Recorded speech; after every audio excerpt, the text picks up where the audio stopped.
One, let me make it clearly to you. I am the General Janto. The General Janto, aka Onyezioku in Biafra land. If you don't know it now.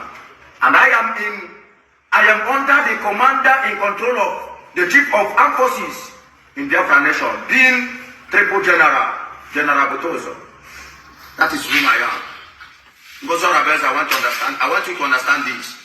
And I want to open the eyes of all the whole Biafrans for them to understand that Ngozi Oronobese is referring herself as the deputy prime minister.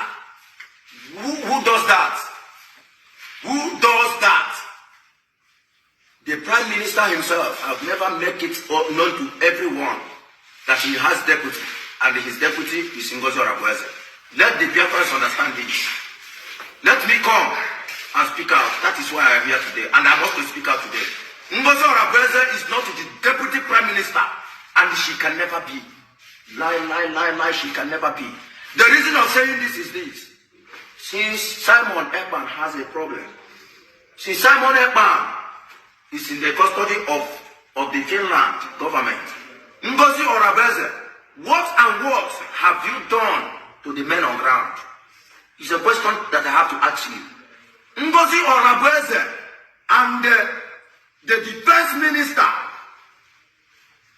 of Biafran nation, being the USB, what have you people done to the men on ground?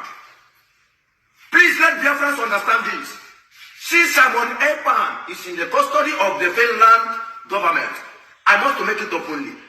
We are the men on ground. We have never received kobo, 5 naira from Ngozi Oronobese.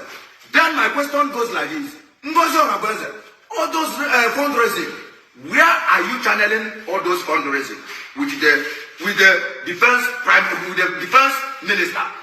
Where are you people? Where have you people been investing all those money?